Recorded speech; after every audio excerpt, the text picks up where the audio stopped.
Les moteurs diesel n'ont plus la cote. De nombreuses villes envisagent de les bannir à plus ou moins court terme. Des décisions politiques et parfois judiciaires. À Stuttgart, ville de l'automobile par excellence, un tribunal vient de donner raison à une organisation écologiste qui réclamait l'interdiction du diesel. Le scandale Volkswagen, notamment, a laissé des traces. Quelle alternative au diesel? C'est toute la question. Ils sont nombreux à croire aujourd'hui au développement des modèles électriques. Hier, les premiers exemplaires de la nouvelle Tesla ont été distribués. Et un élément retient l'attention, c'est le prix, très inférieur à celui des modèles précédents. Philippe Antoine. Dévoilé il y a 4 mois par le constructeur californien qui n'est pas le dernier de classe en matière de marketing, voici la nouvelle Tesla. Depuis cette présentation, au mois de mars, c'est le silence radio, ou presque. On retient tout de même qu'elle est disponible à partir de 35 000 $, soit un peu moins de 30 000 €. C'est nettement moins cher que les modèles précédents et cela permet d'élargir le marché déjà occupé par de nombreux modèles proposés par toute une série de constructeurs européens ou asiatiques. C'est encore un peu tôt pour dire que demain, tout le monde roulera à l'électricité, bien sûr. Il reste des freins qui sont conséquents, le prix des voitures qui reste plus élevé, l'autonomie qui est plus limitée, le temps de recharge, l'absence de bornes de recharge publique. Tout ça sont des freins à la voiture électrique. Mais néanmoins, on voit qu'il y a quelque chose qui est en train de se mettre en place, quoi. En 2016, il y avait dans le monde 2 millions de voitures électriques. C'est 3 fois plus qu'en 2014 et 10 fois plus qu'en 2012. Mais cela ne constitue pour l'instant que 0,2% du parc automobile mondial.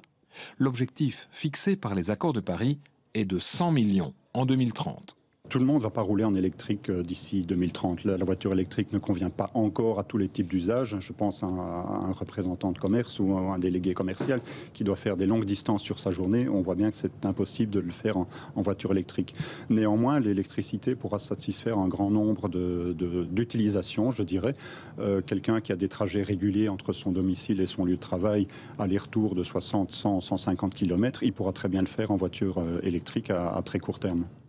Une certitude, le secteur est véritablement en pleine expansion. En 2016, 750 000 voitures électriques ont été vendues dans le monde, dont 2054 en Belgique, 4 148 aux Pays-Bas, 21 751 en France et 24 222 en Norvège, le pays champion de la promotion de la voiture électrique, notamment autorisé à utiliser la file des bus et des taxis. Après avoir séduit les amateurs de voitures haut de gamme, le constructeur de voitures électriques Tesla tente d'accéder au marché grand public. La marque américaine a présenté son Model 3 en Californie, une étape cruciale pour accélérer la transition vers des véhicules à énergie durable. Serge Vermeuren. Une voiture au rouge vif, une arrivée phare allumée et en musique. À bord de la voiture, le patron de Tesla venu lui-même présenter le Model 3 de la marque. Si les premiers acheteurs sont 30 salariés de la société, le nouveau véhicule doit permettre aux constructeurs américains d'accéder au marché grand public. 500 000 véhicules sont déjà commandés.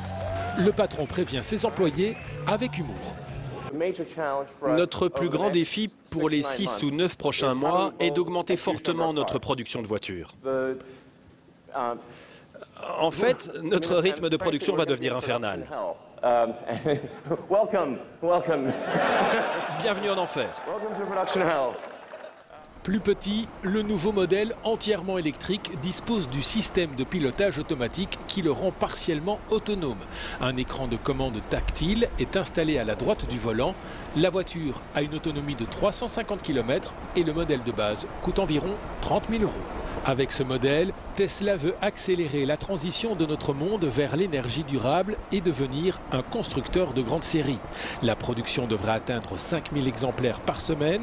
Si votre smartphone suffira pour allumer votre moteur, votre clé de réserve aura la forme d'une carte de crédit.